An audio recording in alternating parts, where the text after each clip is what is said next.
some sparring with Larry Donald and Owen Beck.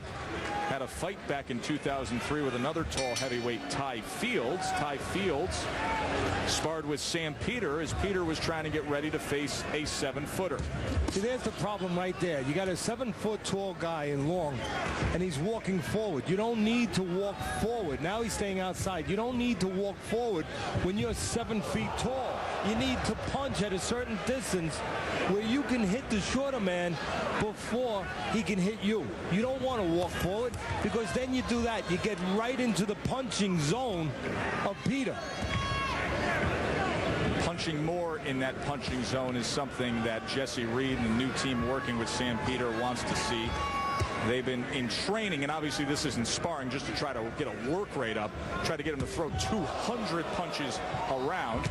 And there's a right hand. That didn't take long, did it, Teddy? Well, there's no jab coming from Long. He's allowing the shorter man to walk in that front door.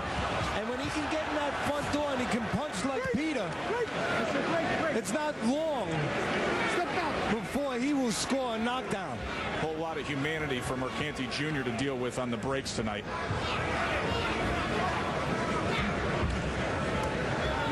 You don't want to see a 7-foot tall man, in this case Julius Long, giving up his height by coming forward. But you don't want to see him doing that, going backwards, because he's not set on his feet, and it's only a matter of time before he'll be on his knees. And he is right now, halfway through this first round. A right hand clubs in from Sam Peter, and Julius Long is just completely overmatched. The power puncher has a minute 20 to work with. The one opportunity that Long has, tall guys get leverage in their punch. It's the punch. He's taking that away from himself by moving on his feet. Instead of setting himself to deliver that one chance, that thunderbolt, he's moving his feet. And now he's just a tall guy with no power and no chance. Get a mic! Get a mic!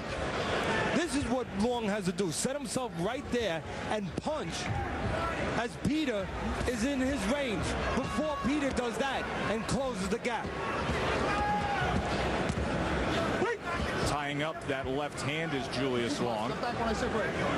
If you're looking at this fight just to see, not what the end result's going to be, but to see whether or not Peter has improved. Oh, and as Long was up against those ropes, a right hand just crashed home, and Long is in real bad shape. Top-notch medical staff coming right into the ring to get to him. Dr. Michael Schwartz and Tony Lacey right on top of the situation, and thank goodness they are. Well, what I was going to say, if you're looking at this fight not for the result, because I think we pretty honestly said we expected the result to be this, but if you were looking for improvement for Peter, you want to see whether or not his punches were going to be shorter. They weren't shorter, but he was allowed to get away with long punches and still have a good result with Julius Long, who allowed him to walk right into that front door. You were looking for two things with Peter. One, if his punches shorten up, and two, if he put them together more.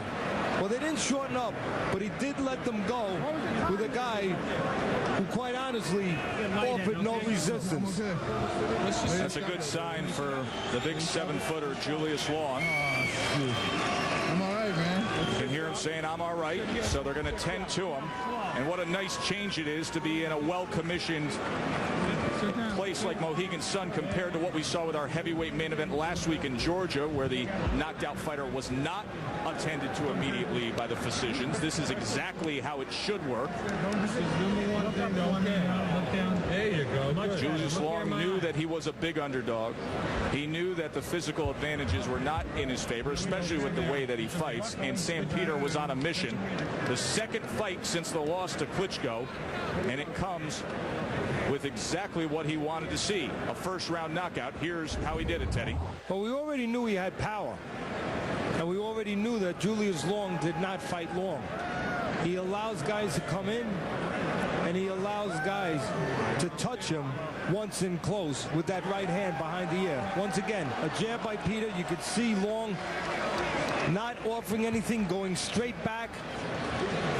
and allowing Peter to walk in. Nothing really clean, quite honestly, landing until that last right hand that looked like it caught him behind the ear. We'll take another look. The left hand misses, the right hand misses.